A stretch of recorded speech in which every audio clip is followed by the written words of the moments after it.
په دې اړه د لا بحث په موخه د پوځي او سیاسي چارو شنونکی اختر محمد راسخ را سره مېلمه دی. راسخ صاحب تاسو ته هم ښه راغلاست وایم. په اوسنیو سیمه ییزو امنیتي شرایطو کې د افغانستان پوځي ځواکمنېدل څومره مهم دي؟ بسم الله الرحمن الرحیم. ګران قدر فرید صاحب، سلامونه تاسو ته او تاسو د پروګرام ټولو لیدونکو اوریدونکو او تخنیکي همکارانو ته مو وړاندې کوم. په ننني شرایطو کې داسې ویلی شم چې افغانستان لپاره پوځي کم اصول چې د پوځ د پیاوړتیا دپاره د پوځ د ځواکمن کېدو دپاره لازم او ملزوم بولم. دا د ننني دولتمدارانو دنده بولم چې د تعرضاتو په وړاندې د افغانستان پوځي ځواک ته توجه وشي او تر څو پورې پوځي ځواک هم ځمکنی او هم هوایي او هم دفاعي راکټونو په لړ کې د افغانستان د حاکمیت نه، د افغانستان د تمامي ارضیت نه دفاع وکړي او وشو کولی د خپل وطن د دفاع په خاطر ځواکمن هوایي او ځمکنی قوا ولرو، تر څو پورې د دښمن په وړاندې د دښمن د تعرضاتو په وړاندې که په شپه او که په ورځ وي دفاعي حالت مو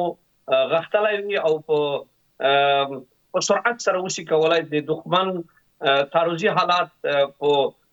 د دفاعي حالاتو په لړ کې موږ وشو کولی دوی د ماتې سره مخامخ کړو. نو بنان تاسو ته بهتره معلومه ده چې پاکستان تکرارتاً د افغانستان هوایي حریم نقصوي او د افغانستان کې بمبار او راکټي بریدونو ته لاره خپله کړې ده او ډېره ظالمانه کړنو ته او وژنې ته او ولسونو د تباهۍ او د ډیورند کرښې سره د کلو ورانول په دغه لړ کې زه فکر کوم چې افغانستان باندې فرض عین دی په افغانانو باندې چې د خپل د وطن د دفاع په خاطر، د خپل د حاکمیت د دفاع په خاطر، د خپل د ولسونو د عزت او د خوندي کولو د دفاع په خاطر دا باید ځواکمنه نظامي قوا که اردو دی، که پولیس دی، که استخبارات دی، دا درې واړو نظامي ادرسونو ته باید په کلکه او په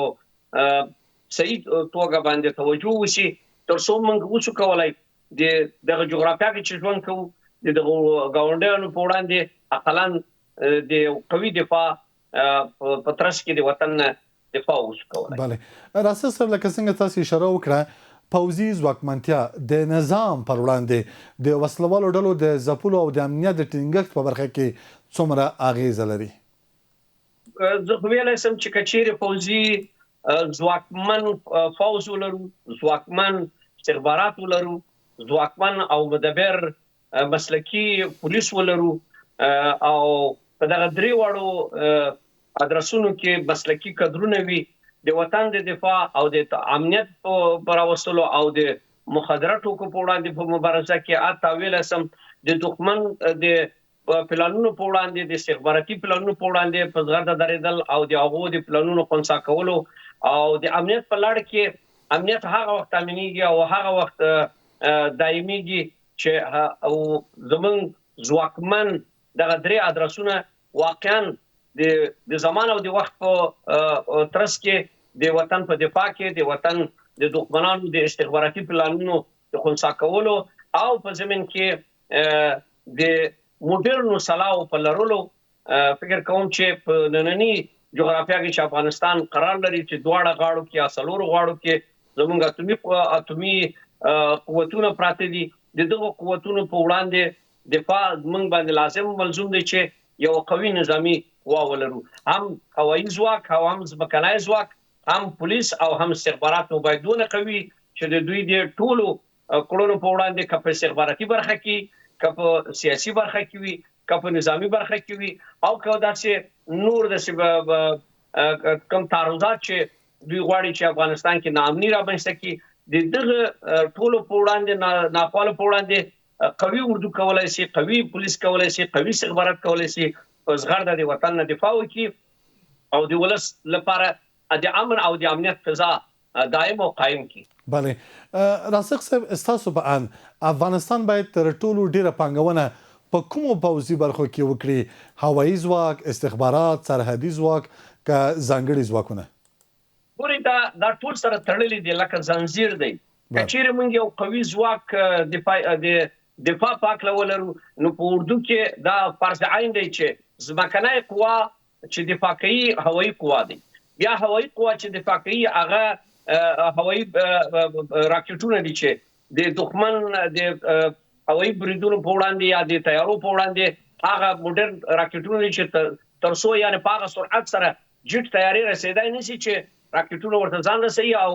هغه هوایي بریدونه خنثی کوي او د منځ وړي نو بنان د افغانستان د لپاره کله په دیني مپیړۍ کې افغانان په جنگي حالاتو کې ډېر غښتلي دي په چریکي جګړو کې ډېر پرمختللي دي او کچېره داسې وایم چې نننۍ سلا چې د افغانستان د اردو سره ده د پولیسو سره ده د استخباراتو سره ده نننۍ اسلحه او سیستم یعنی ډېر موډرن سیستم دی فقط او فقط چې نن چې موږ نه لرو او غربي نړۍ هم په دغه حق لا باندې موږ سره د افغانانو سره اقلا دغه داسې جوړ نه کې هغه هوایي ځواک دی او هوایي دفاعي هوایي دی راکټونه موږ نه لرو او هوایي ځواک مو ضعیف دی چې تیارې ضرورت دی جټان ضرورت دی نو کچېره نننۍ نظام اردو توجه دی هوایي ځواک ته وکړي او د هوایي د دفاعي هغه د رادار او موډرن رادار ولرو راکټونه ولرو د سمکني د لپاره سلا موډرن سلا د افغانستان په لاس کې دی اما فقط هوایي قوا کچېره جوړ شي چې موږ وسو کولای د دښمن د هوایي قواو په وړاندې د وطن نه په دفاع کې او د هغه نظامی ادرسونه چې دوی موږ په جګړې هیڅ حالاتو کې پکار دی هغه په نخښه کې په هوایي بریدونو کې هغه په نخښه کېږي یا په هوایي راکټونو هغه راکټونه چې عقلن د دفاع لپاره دی د هغه هم موږ وسنه لرو ولې نه موږ سکاټ لرو نه لونال لرو نه د تیارو د شتونکو یا د هغه قوای هوایي چې د دښمن خاور تر داخليږي د راکټونو په واسطه هغه عقلن په نخښه کو هغه هم نه لرو نو دغه ټکو د کچېره نننۍ نظام توجه وکړي د امنیت په راوستلو کې او د دښمن د ماتولو کې دا ډېر مثبت رول لوبولای شي افغانان بله لکه څنګه چې اشاره مو کړله راسخ صاحب آیا د عصري پوځي تجهیزاتو او تکنالوژي پراختیا د هیواد د دفاعي وړتیا د لوړولو لپاره اړینه ده سل په سلو کې اړینه ده سل په سلو کې ګوري تاسو وګورئ د ایران مثلا جګړه کې لګیا دی د امریکا او د اسرائیل سره خو لته دا دی چې هغوی قوي دفاعي او تعرضي سلاوي لري تعرضي سلاوي هغه تاسو وګورئ چې راکټونه د برازیل اشعار نقطه چې غواړي ووهي یا تر بریټ لاندې ونیسي په ډېر اسانه توګه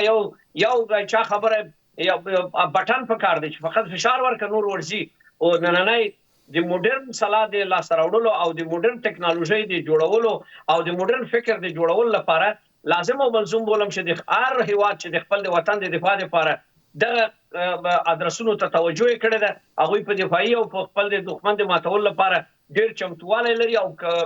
تاسو وګورئ زموږ پاکستان هیواد مثلا ځان اتومي قدرت ورسوي څنګه یې ورسوي افغانستان باید اتومي قدرت وای افغانستان په هغه وخت چې پاکستان لا جوړ شوی نو موږ اردو لرله موږ قوای هوایي لرله موږ قوای زمینی لرله موږ هر څه لره مګر دا چې زموږ هر څه لاړه او نن پاکستان هر څه لري او موږ باندې د شپې په تیارو کې راځي او بمبار کوي او موږ اقلا هغه د دوی تیاری په نښه نشو کولای کنه په زرهاو د تشتنګر د امریکا راغی په زرهاو پلوفای راکټونه د روسیې راغله دلته دا په زرهاو ټانکونه لرو د په زرهاو دافع هواوي لري په زرهاو موږ قوای هوایي موډرن قوای هوایي لرله چاته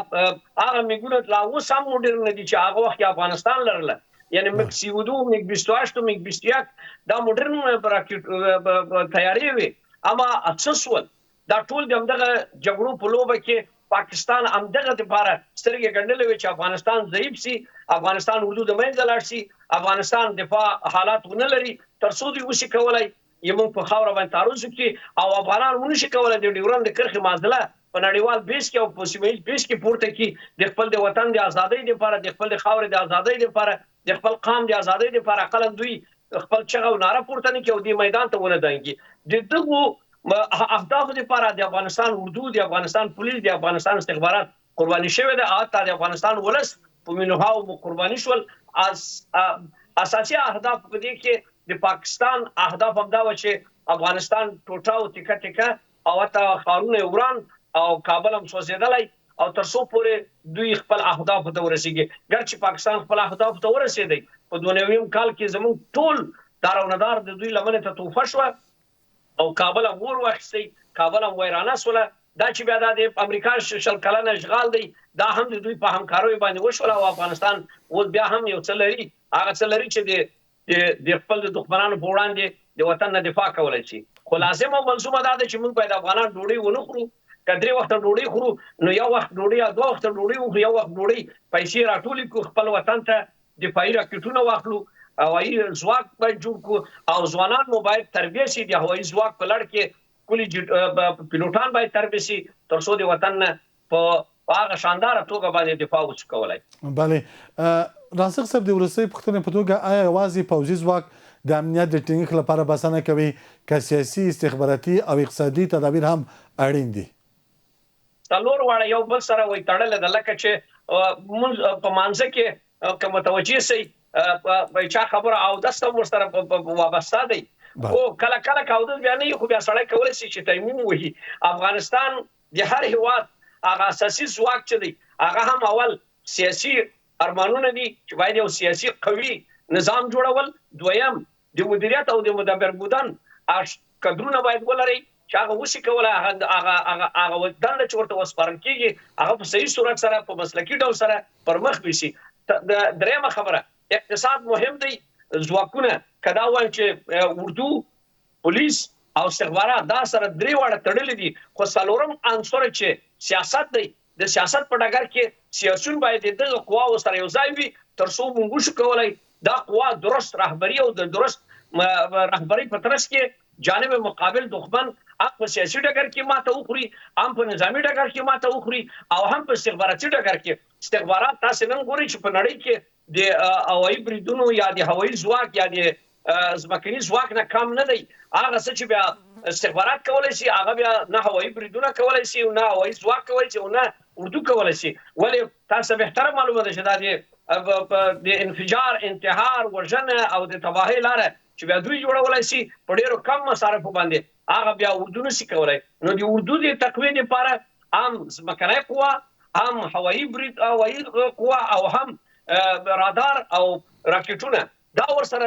تسلسل لري. که چیرې یوه برخه وي او یوه برخه نه وي معنا دا ده چې دغه اردو به مو معیوب وي. یا مثلا پولیس هم دغسې که چیرې استخبارات ته ورسو استخبارات هم که مسلکي کادرونه ولري او